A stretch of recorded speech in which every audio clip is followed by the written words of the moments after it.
नमस्कार,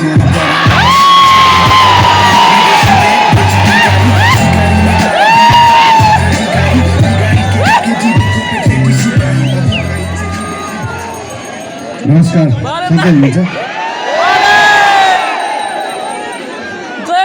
शिव भगवानको पाउमा आएर, कैलाशको पाउमा आएर, आज कर्णालीमा आएर राष्ट्रिय स्वतन्त्र पार्टीको घोषणापत्र बाचापत्र सार्वजनिक गर्न पाउँदा म लगायत हाम्रो पार्टीका सबै सदस्यज्यूहरू, सभापतिज्यूहरू तथा हाम्रा पार्टीका साधारण सदस्यज्यूहरू, सम्पूर्ण कर्णालीवासी नेपाली दाजुभाइ दिदीबहिनीमा आउन पाउँदा धेरै धेरै खुसी लागेको छ।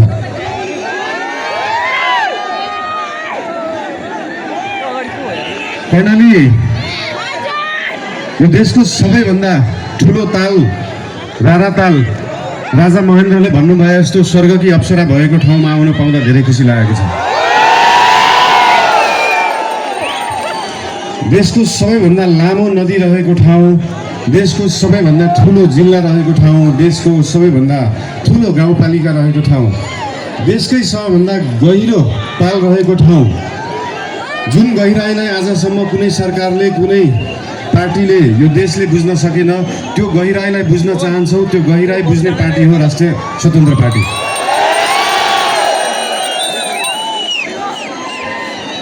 आजको दिनमा डोल्पाको सुन जस्तो मानिने यासा गुम्बा विश्वभरि पुग्न सक्छ, तर कर्णालीको स्याउ र माछी चामल त्यही चितवन र झापा पुग्न सक्दैन।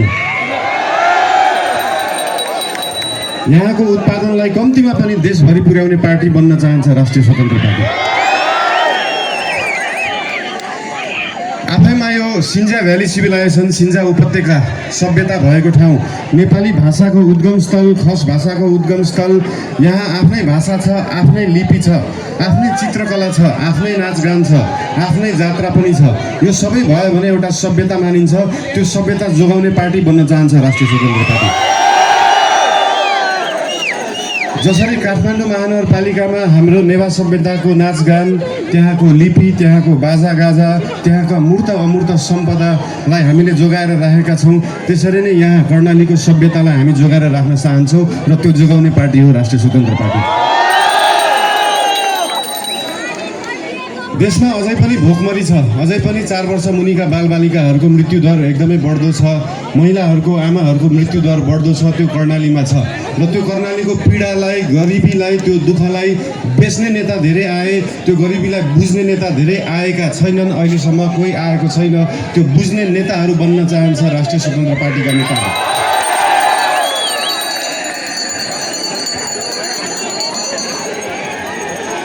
यहाँको पर्यटन, यहाँको सम्भावना, यहाँको कृषि, यहाँको खेतीपाती, यहाँको आय आर्जन सबै वृद्धि गर्न पाऊँ, तपाईँहरूको आशीर्वाद लिन पाऊँ र तपाईँहरूको अस्ति मैले फेसबुकमा लेखे जस्तै अब कर्णालीका सुइना हाममा सुइना भने जस्तै